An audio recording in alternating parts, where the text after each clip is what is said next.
Kisah kali ini tentang seorang Malik. Nama yang gah tapi tak sesempurna tuannya. Tanpa tongkat, Malik tak mampu berjalan ke mana-mana. Nak tahu kisah di sebalik tongkat? Jom kita saksikan. Okey, baik murid-murid, setakat ini saja.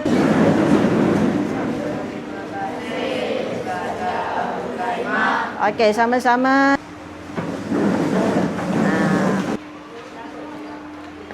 Oi. Kau tempang kan?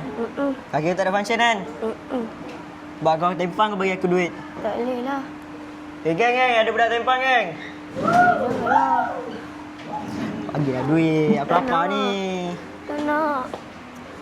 Dia tahu tak benda ni tak function? Memang tak function. Bagilah aku duit. Duit aku lapar ni. Kaki kau tak ada function. Kau mana boleh lagi ngeti dengan kaki.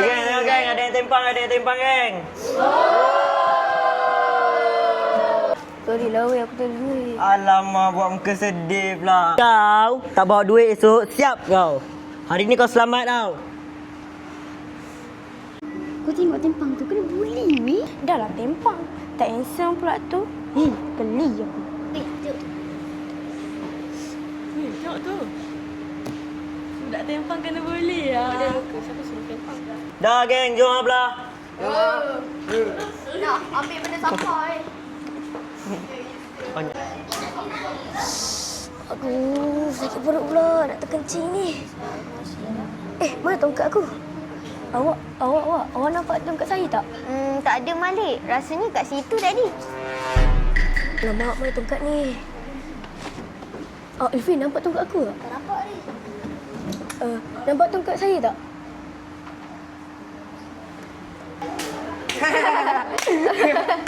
Oi tempang, cari tongkat ke tu? Kita orang pun nak tahu jadi tempang. Hari ni kita nak tengok sikit lah macam mana tempang ni nak berjalan kalau tak ada tongkat. Saya nak terkeluar ni. Tolong bagi saya tongkat saya balik. Sorry lah.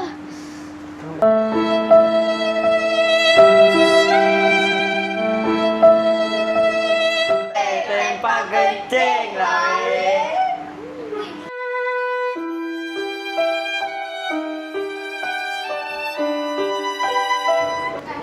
Dah lah, korang ni jahat lah. Dah lah Malik, jom kita pergi.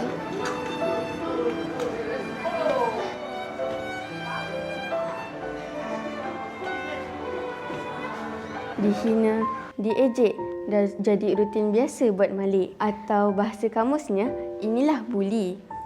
Tak perlu ramai, cuma perlukan cakna. Sebab nak memanusiakan manusia itu perlukan jiwa yang tidak lika.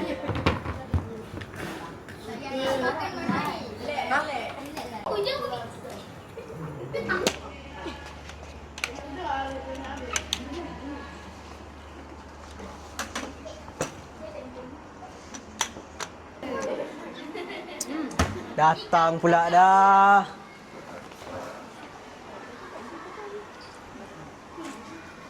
Tempang, mana duit? Kau dah janji semalam. Sorry, hari ni tak bawa duit.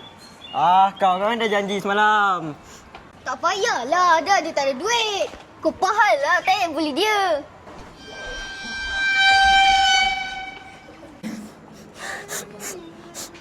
Tak apa Malik, hari ni saya belanja awak. Jangan sedih ya. Oh ya, kasih Dinesh. Sama-sama Malik. Tak apa Malik, jangan sedih. Selagi ada saya akan tetap tolong awak. Saya ingat saya ada kawan lagi. Kasih tak Dinesh.